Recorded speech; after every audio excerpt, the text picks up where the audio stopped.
चीन के प्रॉपर्टी बाजार में भूचाल, 20 साल पीछे गई कीमतें, भारत में क्यों डर का माहौल, बता रहे हैं। इमेजिन कीजिए, आप एक ऐसे शहर के बीचों बीच खड़े हैं जहां आपकी नजर जहां तक जाती है आपको सिर्फ ऊंची ऊंची 50 मंजिला बिल्डिंग्स, शानदार कांच से बने शॉपिंग मॉल्स, चौड़ी चौड़ी 6 लेन सड़कें और बेहद खूबसूरत पार्क्स नजर आते हैं। देखने में ये शहर दुनिया के किसी भी मॉडर्न मेगा सिटी से कम नहीं लगता, लेकिन अचानक आपको एक बहुत अजीब सी बात का एहसास होता है। इतनी बड़ी जगह में, इतने शानदार इंफ्रास्ट्रक्चर के बीच आपको एक भी इंसान नजर नहीं आता। सड़कों पर कोई गाड़ी नहीं चल रही है, ट्रैफिक लाइट्स अपने आप रेड और ग्रीन हो रही हैं, मॉल्स पूरी तरह से खाली पड़े हैं और उन गगनचुंबी इमारतों की खिड़कियों से झांकने वाला कोई नहीं है। चारों तरफ एक डरावना सन्नाटा है और आपको सिर्फ अपने ही कदमों की आवाज सुनाई दे रही है। ये कोई हॉलीवुड की साई-फाई मूवी का सीन नहीं है और ना ही किसी अपोकलिप्स या ज़ॉम्बी वायरस फैलने के बाद की दुनिया है। ये असलियत है हमारे पड़ोसी देश चाइना की। इन अजीबोगरीब जगहों को चाइना की गोस्ट सिटीज कहा जाता है।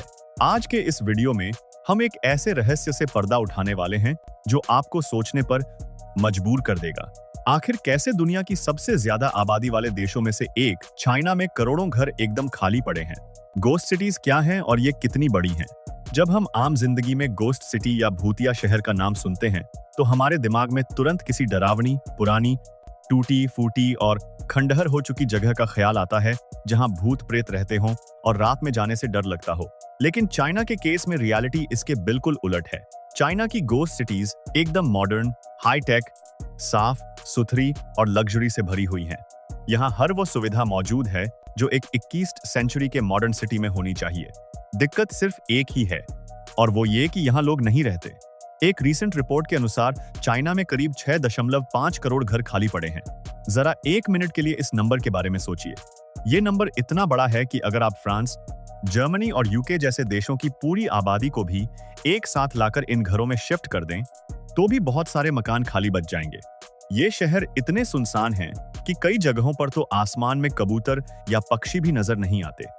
अब आपके दिमाग में ये सवाल जरूर आ रहा होगा कि जब इन शहरों में भूत नहीं रहते तो फिर इन्हें गोस्ट सिटीज क्यों कहा जाता है?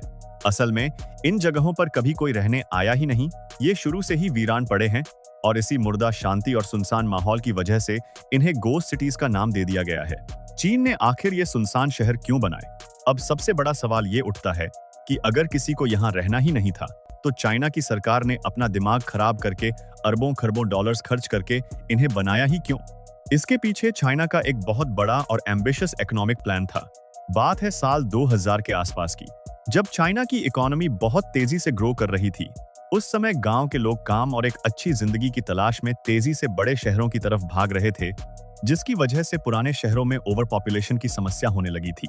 चाइना की सरकार को लगा कि आने वाले समय में अर्बनाइजेशन, शहरीकरण और भी ज्यादा स्पीड से बढ़ेगा। इसी फ्यूचर को देखते हुए उन्होंने प्लानिंग के नाम पर सैकड़ों नए हाई-टेक शहर बसाने शुरू कर दिए। सरकार का मानना था कि कंस्ट्रक्शन इंडस्ट्री से देश की जीडीपी रातों रात बढ़ेगी, लाखों मजदूरों को रोजगार मिलेगा और सीमेंट, स्टील, ग्लास जैसी इंडस्ट्रीज को भारी फायदा होगा। चाइना ने build it and they will come की पॉलिसी अपनाई। उन्होंने बिना सोचे समझे बस बिल्डिंग्स खड़ी करनी शुरू कर दी, लेकिन उनका ये दांव बुरी तरह से उल्टा पड़ गया। शहर तो बनकर तैयार हो गए, लेकिन लोग कभी वहां अपना सामान लेकर शिफ्ट होने पहुंचे ही नहीं। सरकार के अरमानों पर पानी फिर गया। भारत और चीन का जमीन आसमान का फर्क। अब जरा एक पल के लिए इस सिचुएशन को हमारे इंडिया के नजरिए से देखते हैं। इंडिया और चाइना दोनों ही दुनिया की सबसे बड़ी आबादी वाले देश हैं। हमारे इंडिया में अगर आप मुंबई, दिल्ली, बेंगलुरु या पुणे जैसे शहरों को देखें तो वहां रहने के लिए जगह की कितनी भारी कमी है, ये हम सब जानते हैं। इंडिया में लाखों करोड़ों लोग ऐसे हैं जिनके पास सिर छुपाने के लिए अपने घर नहीं हैं। लोग छोटी छोटी झुग्गी झोपड़ियों, स्लम्स में और बहुत ही तंग गलियों में रहने को मजबूर हैं। इंडिया में अगर कोई एक बिल्डिंग या प्रोजेक्ट बनकर तैयार होता है तो कंस्ट्रक्शन पूरा होने से पहले ही उसके सारे फ्लैट्स बुक हो जाते हैं। एक छोटा सा 1 BHK फ्लैट खरीदने के लिए भी आम इंसान को बैंक से लंबा लोन लेना पड़ता है। जरा सोचिए, अगर इंडिया में ऐसी हाई टेक, लग्जरी बिल्डिंग्स और पूरे के पूरे शहर खाली पड़े हों तो क्या हमारे लोग उन्हें ऐसे ही छोड़ देंगे? बिल्कुल भी नहीं। इंडिया में तो खाली प्लॉट या खाली पड़ी सरकारी जमीन पर भी लोग रातों रात कब्जा करके घर बना लेते हैं।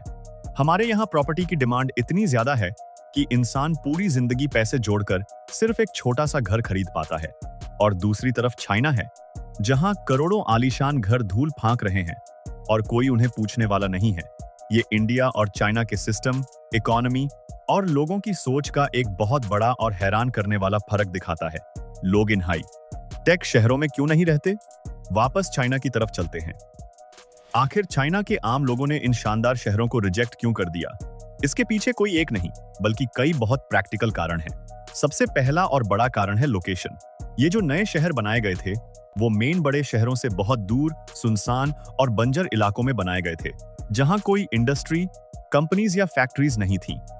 अब अगर कोई इंसान अपना पुराना घर छोड़कर यहां रहने आ भी जाए, तो वो काम क्या करेगा? बिना रोजगार और बिना इनकम के कोई भी इंसान एक अनजान शहर में कैसे सरवाइव करेगा? दूसरा सबसे बड़ा कारण है प्रॉपर्टीज की कीमतें। बिल्डर्स ने इन नए घरों की कीमत इतनी ज्यादा हाई रखी कि एक नॉर्मल मिडिल क्लास इंसान के लिए इन्हें खरीदना नामुमकिन सा हो गया। जब आम इंसान के बजट में ये घर नहीं, तो वो यहाँ रहने कैसे आता? और कई जगहों पर तो कंस्ट्रक्शन क्वालिटी इतनी खराब थी कि घर बनने के कुछ साल बाद ही बिल्डिंग्स में दरारें पड़ने लगी, जिससे लोगों का भरोसा और भी टूट गया। इन्वेस्टमेंट का खेल और रियल एस्टेट बबल। अब अगर आम लोग घर नहीं खरीद रहे थे और कीमतें इतनी ज्यादा थीं, तो फिर नए प्रोजेक्ट्स शुरू होते ही फ्लैट्स बिक कैसे रहे थे? इसका जवाब है इन्वेस्टर्स। चाइना के अमीर लोगों के पास पैसा इन्वेस्ट करने के लिए बहुत लिमिटेड ऑप्शंस होते हैं। वहां का शेयर मार्केट उतना स्टेबल और भरोसेमंद नहीं माना जाता और सरकार के रूल्स भी सख्त हैं। इसलिए चाइना के लोगों ने अपना सारा पैसा रियल एस्टेट में दबाकर लगाना शुरू कर दिया। लोगों ने इन नए प्रोजेक्ट्स में रहने के लिए नहीं, बल्कि इन्वेस्टमेंट के तौर पर 3, 4 या 5 फ्लैट्स खरीदकर पटक दिए। उन्होंने सोचा कि फ्यूचर में जब प्रॉपर्टी की कीमत बढ़ेगी, तो वो इन्हें बेचकर भारी मुनाफा कमाएंगे। नतीजा ये हुआ कि बिल्डर्स के प्रोजेक्ट्स तो सोल्ड आउट हो गए, लेकिन खरीदने वाले वहां रहने नहीं गए, क्योंकि वो तो किसी और शहर में रहते थे। पूरा का पूरा नया शहर बिक गया, लेकिन वहां की आबादी जीरो ही रही। और यही वजह है कि चाइना में एक बहुत बड़ा रियल एस्टेट बबल बन गया, जो अब धीरे धीरे फूट रहा है। एवरग्रांड जैसी दुनिया की सबसे बड़ी रियल एस्टेट कंपनीज आज दिवालिया हो चुकी हैं और चाइना की इकोनॉमी को इसका बहुत भारी नुकसान उठाना पड़ रहा है। चीन की कुछ सबसे फेमस घोस्ट सिटीज के उदाहरण। चलिए अब मैं आपको चाइना की कुछ सबसे मशहूर घोस्ट सिटीज के बारे में बताता हूं, जिन्हें देखकर आपके पैरों तले जमीन खिसक जाएगी। सबसे पहला नाम आता है ऑर्डोस शहर का। इसे साल 2000 के शुरुआती दौर में डिजाइन किया गया था और इसे बनाने में $100 बिलियन से भी ज्यादा का भारी भरकम खर्च आया था। यहाँ शानदार स्काईस्क्रेपर्स, बहुत बड़े म्यूजियम्स, मॉडर्न थिएटर्स और वर्ल्ड क्लास स्पोर्ट्स स्टेडियम सब कुछ बनाया गया। लेकिन बनने के बाद यह शहर सालों तक बिल्कुल खाली पड़ा रहा। दूसरी अजीबोगरीब जगह है तियानडुचेंग। इसे यूरोप के मशहूर शहर पेरिस की एग्जैक्ट कॉपी के रूप में बनाया गया था। यहाँ तक कि इंजीनियर्स ने यहाँ एक फेक आईफल टावर भी खड़ा कर दिया। स्ट्रीट से लेकर बिल्डिंग्स की डिजाइन तक सब कुछ पेरिस जैसा दिखता है। लेकिन इस नकली पेरिस को देखने ना तो कोई टूरिस्ट आता है और ना ही लोकल लोग यहाँ रहने आते हैं। ये जगह बिल्कुल वीरान पड़ी और किसी हॉलीवुड हॉरर मूवी के सेट जैसी डरावनी लगती है। इसी तरह थेम्स टाउन नाम की एक जगह है, जिसे लंदन की कॉपी करके बनाया गया था। वो भी आज तक खाली ही पड़ी है। क्या इन भूतिया शहरों का कोई भविष्य है? क्या ये शहर हमेशा ऐसे ही वीरान रहेंगे या इनका कोई फ्यूचर है? चाइना की सरकार अपनी इस ऐतिहासिक गलती को सुधारने की पूरी कोशिश कर रही है। उन्होंने कई कंपनीज को टैक्स में भारी छूट देकर इन गोस्ट सिटीज में अपने ऑफिस खोलने के लिए पुश किया है। कुछ शहरों में अच्छी स्कूल्स, यूनिवर्सिटीज और टॉप क्लास हॉस्पिटल्स बनाकर लोगों को अट्रैक्ट किया जा रहा है, ताकि फैमिली वाले लोग वहां शिफ्ट होने की सोचें। इसका थोड़ा बहुत असर भी देखने को मिला है। ओडोस जैसे कुछ गिने चुने शहरों में अब धीरे धीरे आबादी बढ़ने लगी है और वहां रौनक आ रही है। लेकिन 6.5 करोड़ खाली घरों को भरना कोई बच्चों का खेल नहीं है। एक्सपर्ट्स का मानना है कि इन सभी शहरों को पूरी तरह से बसने में अभी भी कई दशकों का समय लग सकता है। और सच्चाई तो ये है कि शायद कुछ शहर ऐसे ही हमेशा के लिए खंडर बनकर रह जाएंगे और उन्हें आखिर में तोड़ना ही पड़ेगा। विकास और जरूरत का सही संतुलन। चाइना की ये गोस्ट सिटीज हमें एक बहुत बड़ा और जरूरी सबक सिखाती हैं।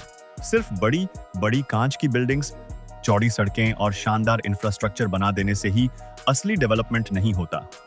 असली विकास तब होता है जब वो इंफ्रास्ट्रक्चर आम लोगों की जरूरत के हिसाब से हो, सही लोकेशन पर हो और सबसे जरूरी बात, आम इंसान की पहुंच में हो। बिना प्लानिंग और बिना लोगों की असल जरूरत को समझे किया गया अंधाधुंध विकास किसी काम का नहीं होता, बल्कि वो इकोनॉमी पर एक बहुत बड़ा बोझ बन जाता है।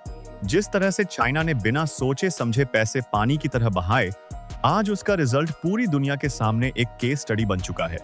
उम्मीद है आपको आज का ये डिटेल से भरा वीडियो बहुत इंफॉर्मेटिव और इंटरेस्टिंग लगा होगा। चाइना की इन वीरान गोस्ट सिटीज और इंडिया के रियल एस्टेट की सिचुएशन के बीच का ये जो फर्क है, इसके बारे में आपका क्या सोचना है? क्या आपको लगता है कि इंडिया में कभी ऐसा कुछ हो सकता है? कमेंट सेक्शन में अपने विचार हमारे साथ जरूर शेयर करें। अगर आपको ये इन्फॉर्मेशन पसंद आई हो तो वीडियो को लाइक करना ना भूलें। मिलते हैं आपसे अगले वीडियो में एक और शानदार और इंफॉर्मेटिव टॉपिक के साथ। अपना ध्यान रखें।